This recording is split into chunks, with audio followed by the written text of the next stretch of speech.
조성우의 퍼스트 클래스 마지막 코너로 인사드리겠습니다. SK증권 영업부 PIB센터 조성우 차장님 나와 계십니다. 안녕하세요. 네, 안녕하세요. 네, 저희가 지난주에도 조성우의 퍼스트 클래스를 진행하면서 많은 포트 상담을 받았습니다. 오늘도 전화와 문자 활짝 열려 있으니까요. 022-482, 022-482로 전화 주셔서 포트 상담하시길 바라겠고요. 샵 2034로 문자 남겨주셔도 차장님이 또 친절하게 상담 도와드릴 예정이니까요. 오늘도 많은 연락 주시길 바라겠습니다.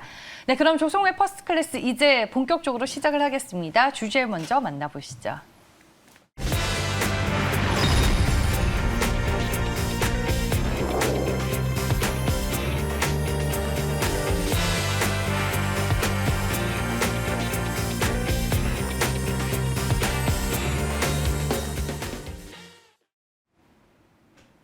애플카 이슈의 명암이라고 얘기를 해주셨습니다. 저희가 오늘 이제 첫 순서인 마켓7에서도 애플카 관련주들 쭉 한번 점검을 해보기는 했는데 시장에 미치는 요인이 좀 큰가 봐요, 이 애플카 이슈가. 이게 사실이라면은 뭐 거의 게임 체인저급의 간판이 되겠죠. 그렇죠? 애플이라고 하면은 뭐 IT와 자동차를 아우르는 정말 뭐 대단한 어떤 영향력을 갖고 있기 때문에 뭐 정말 애플카 이슈가 실제 윤곽이 드러난다면 그것은 정말 메가톤급 이슈가 될 수가 있는 거예요. 그런데 일단은 사실 지난 시간에도 갑자기 뜬금없이 애플카 이슈가 시장에 확 몰아쳤는데 네.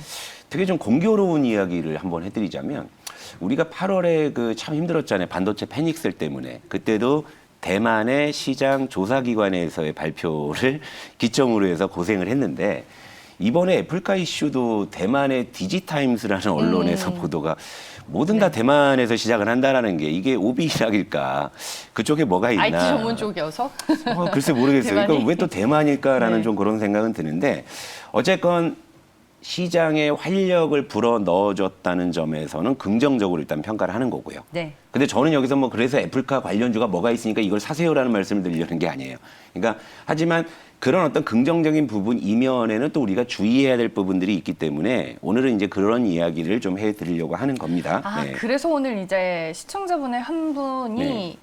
예전에 애플카 이슈로 현대기아차로 고생하신 분들 그때를 기억해라. 그래서 제가 댓글을 그것 때문에 달아주셨어요. 제가 뭐 예를 들면 애플카 이슈니까 여러분 애플카가 왔습니다. 이거 이만큼 이런 종목들이 있어요라고 얘기는 굳이 제가 안 해도 할 사람들 많아요. 그런데 그런 이슈에 여러분들이 뇌동하시다가 어느 순간 시간이 지나 있으면 내 주식이 왜 이래 하는 경우들 우리 이번에 연초에 겪었잖아요. 그러니까 분명히 우리가 시장에서 애플카 이슈로 인한 그 득실을 잘 따져봐야 여러분들도 이제 또다시 뭐 또 애플카 이슈 이후에 또 이제 고생하는 분들이 안 생기기를 바라는 마음에서 시작을 하려는 거고요.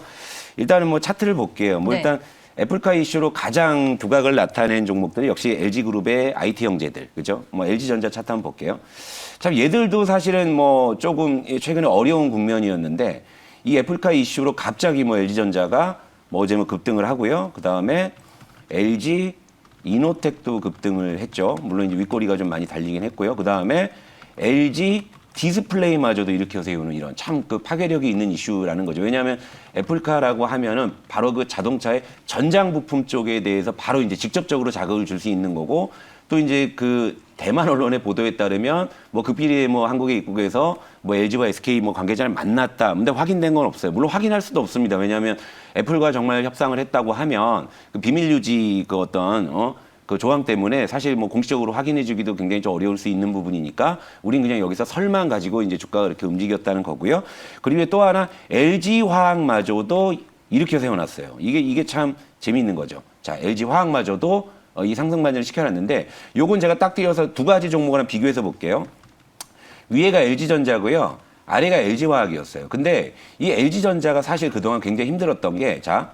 LG화학이 그 배터리 리콜 이슈로 급락할 때 동조화됐다가 LG화학이 계속 내려가니까 LG전자가 계속 그 LG화학의 그 물귀신자 발목을 잡힌 거예요. 발목을 왜냐하면 자동차 전장 쪽에서 연결 시너지가 있기 때문에 그래서 LG전자는 IT가 반등할 때도 못 가고 있다가 애플카 이슈로 LG전자가 솟구쳐 오르니까 LG화학마저도 이렇게 끌어올린. 그러니까 어떻게 보면은 그동안 LG전자나 LG화학 때문에 고생하신 분들에게는 애플카 이슈라는 것은 상당히 가뭄에 담비 같은 영향을 준 게 당연하죠. 맞잖아요. 그렇죠? 그러니까 이런 거기 때문에 분명히 시장에 긍정적인 영향을 주었다는 거죠. 왜냐하면 LG그룹주의 시가총액도 상당히 크기 때문에 이런 종목들이 움직이면 당연히 지수 상승 효과도 그만큼 있는 것이고. 그러면 이런 애플카 이슈가 그 LG그룹주만 이렇게 뭐 이렇게 세웠냐, 그게 아니라 자동차 업종 전반에 훈풍을 준 거예요. 이것도 한번 볼게요. 여러분 뭐 성창 오토텍이라는 종목도 아시죠? 자동차 전장 쪽인데 네. 자 성창 오토텍 같은 경우에는 바로 그 애플카 이슈가 나오니까 역시 뭐예요? 애플카라고 하면은 자동차 전장, 그죠? 자동차 전장 이러니까 때리는 거죠. 자극을 하는 거죠. 그러니까 성창 오토텍이 이렇게 올라가요. 그러니까 한켠에서는 제가 이제 지난주 금요일에도 시장을 계속 면밀히 살펴봤을 때 이것도 애플카 이슈가 다 삼켜버리면 안 되는데, 그렇죠? 왜냐하면 지금 그동안의 반등장에서는 사실 자동차 섹터, 특히 운수 장비가 상대적으로 좋았던 건 사실이잖아요. 그리고 그 간판이 이제 수소차였단 말이에요. 그런데 애플카가 등장을 하게 되면 작은 이슈는 묻힐 수가 있는 거니까. 근데 수소차 쪽도 상당히 견조한 흐름을 같이 보여줬다. 그러니까 수소차가 그동안 시장에서 주도적인 역할을 했는데 애플카 이슈로 일단 자동차 전장 쪽에 한번 자극을 딱 받았는데 수소차는 어떻게 되지 봤더니 수소차마저도 같이 오르더라. 그게 겹치는 이제 그렇죠. 연결고리가 있다 보니까 연결고리를 이제 같이 가는 있으면 패턴이다. 그만큼 큰 이슈이기 때문이죠. 그러니까 동아화성 같은 경우에도 수소차가 최근 며칠 동안에 약간 눌림목 성격이었는데 다시 이제 치고 올라가는 그런 모습을 좀 보여줬고요. 그리고 아까 이제 우리 창진 앵커께서 서두에 말씀하셨던 아픔의 종목들 연초에, 그죠? 기아마저도 따라 올라가는 그런 모습을 보여줬다 이거죠. 그러니까 애플카 이슈가 전반적으로 지금 자동차 업종에 훈풍을 불어넣어 준 것은 맞고요. 그리고 이게 자동차 업종뿐만이 아니라 더 넓게 보면 시장 전체에도 좋은 영향을 주었습니다. 코스피 차트 한번 볼게요. 자, 코스피가 이제 다시 이제 3,200 위로 올라왔는데 외국인이 전일 코스피를 5,800억을 매수했어요. 그러니까 이제 사실 뭐 금리 인상 이후에 환율이 안정되면서 외국인의 인덱스 자금이 우리 시장에 이제 유입이 되기 시작했다라는 것은 8월 말에 리밸런싱으로 어느 정도 확인을 했고 그 뒤로 일단 외국인의 매수 기조는 야금야금 이어지고 있는 그런 상황인데 이 매수 이 수급 동향을 뜯어 보니까 거의 대부분 전기전자와 운수장비를 샀다 이거죠. 그러니까 전기전자에 3,300억, 운수장비에 1,000억 이런 거예요. 그러니까 이것은 뭐냐면 일단 기본적으로 한국 시장을 사겠다는 외국인 자금이 있는 반면에 또 액티브한 자금들도 있잖아요. 한국 시장에서 뭔가 초과 수익을 내기 위한 액티브한 자금 역시도 전기전자와 운수장비에 집중이 돼 있다는 거고요. 특히 이제 외국인 같은 경우는 삼성전자나 하이닉스 같은 인덱스를 추종할 수 있는 시가총액 상위 IT주도 매수했지만 특히나 LG그룹 IT 3인방의 액티브한 매수가 분명히 유입됐다라는 거. 그리고 여기에 자동차 업종까지 확산이 됐다라는 거죠. 그러니까 애플카 이슈가 전체적으로 애플카는 아까도 말씀드렸다시피 자, 혁신을 뭐 대변하지만 일단 IT의 혁신의 아이콘이잖아요. 그런데 애플카라고 하면 이제 자동차 쪽까지 영역을 확장하겠다는 거잖아요. 그러니까 애플카 이슈가 분명히 IT와 자동차에 지금 굉장히 강한 수급적인 자극을 분명히 주고 있다라는 거예요. 그래서 일단은 이 애플카 이슈가 또 용두사미로 끝나지 않는 한 시장에는 상당히 훈풍을 줄 수 있을 거라고는 봐요. 그러니까 일단은 반가운 이슈 또 긍정적인 면을 먼저 한번 또 말씀드렸습니다. 네. 근데 이제 저는 우려가 되는 부분이 네. 차장님도 뭐 서도 이제 살짝 이제 우리끼리 하는 얘기에서 이게 애플카 이슈만 보고 네. 또 사람들이 덥석 매수를 할까봐 그거를 네. 조금 걱정하시는 것 같은데 네. 그런 것보다는 이제 원래 본업이 좋고 네. 원래 가지고 있는 가치가 있는데 애플카가 플러스 알파가 되면 그러면 이게 좋죠. 제일 베스트인 거 그게 아니에요? 제일 베스트고 사실은 이제 지금 제가 여러분들께 이제는 좀 약간은 이제 그 밝은 면을 말씀드렸잖아요. 이제 어두운 면을 말씀드릴 차례인데 네. 왜 이 어두운 면을 좀 강조해서 말씀을 드리려고 하냐면 자, 일단 보세요. 우리가 시장에서 1월 이후에 현재까지 사실 개인 투자자들이 거의 수익을 못 낸 시장이었어요. 그죠? 그러니까 이제 조급함이 생기는 거겠죠. 그런데 여기서 애플카 이슈로 특정한 종목들이 또 솟구치게 되면 여러분들은 또 지금의 어떤 손실을 만회하기 위해서 단기적으로 또 수익을 내기 위해서 또 그쪽에 눈이 가실 수밖에 없는 거잖아요. 그렇죠? 그런데 중요한 건 이 차트를 한번 보시죠. 이게 현대차 차트인데요. 네. 방금 이제 우리 창진 아나운서님께서 말씀하신 게 바로 이건데 자 보세요. 현대차가 자 뭐 사실 이 유동성 장세에서 그다지 이제 재미를 못 본 종목 중에 하나라고 말씀을 드렸잖아요. 그런데 이 애플카 이슈로 이렇게 연초에 솟구치지 않았습니까? 근데 결과적으로 어떻게 됐어요? 용두삼이 돼버렸잖아요. 그리고 또 하나 보세요. 애플카 이슈로 이렇게 갭상승을 해버렸잖아요. 그러니까 여기서 계산을 하게 되면요. 지금 현대차에 물려 계신 시청자 여러분들은요, 죄다 애플카 때문에 물려 계신 거예요. 지금 가격적으로 딱 보게 되면. 그렇죠? 그러니까 이런 부분을 우리가 타산지석으로 삼아서 조금 더 우리가 이성적이고 합리적인 쪽에서 접근을 좀 해봐야 되지 않을까. 이제 이런 말씀을 좀 드리는 겁니다. 그러니까 대만 언론의 보도 하나만 가지고 애플카가 현실화된다라고 저는 그렇게 믿고 싶진 않아요.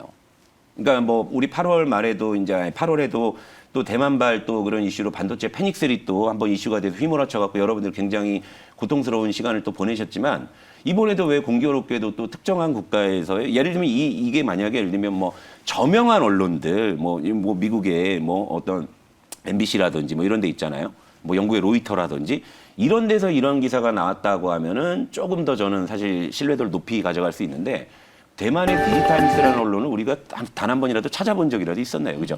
그러니까 이런 부분이 되게 좀 공교롭다는 거예요. 그러니까 이건 말씀을 좀 드리고 싶고요. 일단은 그래서 이제 구체적인 게 하나도 없다라는 거. 그러니까 지난주 금요일에 애플카 이슈로 시장이 한번 들썩이고 저도 이제 주말 내내 계속 이제 뉴스를 새로 고침하면서 애플카 관련해서 추가적으로 업데이트된 게 있나 했더니 전혀 없어요. 그냥 그 기사를 인용을 해서 추측성의 기사들은 뭐 2024년에는 뭐 애플카가 나오지 않겠느냐 뭐 이런 정도의 좀 분석성의 그런 어떤 기사는 뭐 몇 개 업데이트 된 게 있습니다만 그때 시장에서 노출이 된 이후에 어느 쪽에서도 공식적으로 무언가가 확인된 것은 아직 없다라는 겁니다. 그러니까 그게 확인되기 전까지는 주가는 계속 이제 등락을 반복할 수 있는 거기 때문에 이런 부분을 또 주의하시고 그리고 두 번째, 그러니까 이런 애플카에 직접적으로 이제 달려드셨다가 이렇게 이제 주식이 물려버리는 경우들도 있는데 또 하나 이제 주의해야 될 게 뭐냐면 아까도 이제 제가 긍정적인 면을 말씀드릴 때 네. 이제 언급해 드린 부분이지만 워낙에 메가톤급 이슈잖아요. 워낙에 메가톤급 이슈이기 때문에 이슈는 이슈로 덮는다라는 그런 논리로 봤을 때는 그동안 그래도 우리 시장에서 나름대로 모닥불 피워놓고서 마주 앉아서 소꿉장난 뭐 했던 그런 섹터들이 있잖아요. 그런 섹터들이 또 죽어 들어갈 가능성이 있다라는 거. 요걸 또 주의하셔야 되는데 대표적인 섹터가 일단은 폴더블 폰 쪽 한번 좀 종목 몇 개 한번 볼게요. 네. 일단 삼성전기인데요. 삼성전기는 제가 이제 급락장 이후에 물려도 살만한 종목으로 말씀드린 종목이기도 하잖아요. 근데 최근에 차트를 보시게 되면 탄력이 좀 둔화되는 모습이 있어요. 그러니까 이 갤럭시 폴드의 흥행이라는 것이 일단 주변에 있는 부품주들을 분명히 강하게 자극시켜줬고 최근에 그런 종목들의 시세가 굉장히 좋았었거든요. 그 삼성전기도 대표적으로 그런 종목 중에 하나죠. 물론 삼성전기는 또 시총 또 이 최상위주 중에 하나이기 때문에 인덱스 외국인 매수도 들어오긴 해요. 근데 여기에다가 액티브한 자금까지도 같이 들어오면서 주가의 어떤 반등 탄력이 굉장히 좀 좋은 종목 중에 하나였는데 근데 이런 어떤 애플카라는 이슈가 결국에는 삼성전기의 폴더블 폰 모멘텀으로 액티브하게 들어왔던 수급의 유입을 좀 둔화시킬 수 있는 요인이 될 수 있죠. 왜냐하면 삼성전기 그동안 얘도 뭐 많이 올랐는데 뭐 얘 팔고 뭐 그냥 애플카 갈까 할 수 있다라는 거죠. 이런 것들. 그러니까 작은 이슈가 이제 좀 큰 이슈에 묻히는 이런 경우들 좀 조심하셔야 될 것 같고요. 또 하나의 종목이 이제 KH 바닥도 한번 볼게요. KH 바닥 발음이 꼬이냐며. 많이 올랐잖아요. 그런데 이런 종목들은 사실 인덱스 자금이 들어올 만한 성격의 종목은 아니잖아요. 철저하게 액티브한 자금들이 들어오면서 단기간에 주가가 이렇게 이제 급등을 했는데 이제 애플카 이슈가 이제 조금 더 시장에 퍼진다면 이런 종목들은 수급적으로 불리해질 수 있다. 그러니까 이런 부분들을 여러분들께서 좀 경계하셨으면 좋겠다. 이렇게 일단 한번 좀 정리를 해보도록 하죠. 네. 쏠림 현상을 조금 걱정하시는 거군요, 차장님께서는. 그러니까 시장 전체적으로는 훈풍은 불어줄 수 있는 건데 바로 이런 종목별 변동성이 커질 수 있는 거죠. 예를 들어 LG전자도 막 두 자릿수 급등을 해버리는 거잖아요. 그러니까 애플카 이슈로 한번 쏠린다 그러면 그쪽 섹터의 종목들이 되게 들썩이겠죠. 들썩이다 보면 일단 기본적으로 종목별 변동성이 커지는 거잖아요. 그러니까 그렇다면 이제 지수도 어느 정도 영향을 받을 수 있는 거죠. 지수의 변동성도 커질 수 있고. 근데 전체적으로는 애플카 이슈가 계속 시장이 유효하다면 전체적으로 시장을 좀 들어 올릴 수 있는 분명히 긍정적인 효과는 있어요. 근데 우리가 바라보고 있는 종목들은요, 여러분들이 생각하는 것보다 훨씬 더 좀 요란스러울 수 있다. 이제 요 점을 좀 주의하실 필요가 있습니다. 알겠습니다. 애플카의 명암에 대해서 오늘 얘기를 해주셨습니다. 여러분들 포토 상담 받으실 수 있는 거 잘 아시죠? 027-4822, 027-4822로 전화 주시면 되고요. 샵 2034로 문자 남겨주셔도 포토 상담이 가능합니다. 오늘도 이제 이른 시간부터 많은 분들이 신청과 접수를 해주고 계시고 뭐 종목이 기본적으로 뭐 15개, 뭐 20개 이런 분들이 확실히 좀 전화가 많이 오는 것 같아요. 네. 네. 그러니까 여러분 이런 게 있어요. 그러니까 종목은 좀 무조건 줄이셨으면 좋겠어요. 그러니까 뭐 다른 거 우리가 어떤 종목을 사서 뭐 수익을 보느냐 이건 둘째 문제이고 종목을 일단 줄이세요. 줄여야지 내가 그 종목을 매일매일 관찰하면서 대응을 할 수 있는 거고 사실 제가 굳이 비유를 하자면 이런 게 있습니다. 종목이 20개, 30개 되시는 분하고요. 몰빵을 하나에 치신 분, 물론 둘 다 하면 안 되는 거잖아요. 근데 네. 확률적으로 봤을 때는요. 차라리 몰빵이 나요. 아니, 그러니까 이거 뭐 극단한 몰빵을 하시는 말씀이 아니라 몰빵은 얘만 보면 되죠. 그러니까 차라리 얘가 낫다라는 확률적으로. 그러니까 종목을 뭐 이렇게 수십 개씩 포트에 담아 놓으신 분들이요. 전체적으로 그 계좌가 확 올라올 수 있는 타이밍은요. 작년 이거밖에 없어요. 작년 이 코스피 차트 한번 볼게요. 네.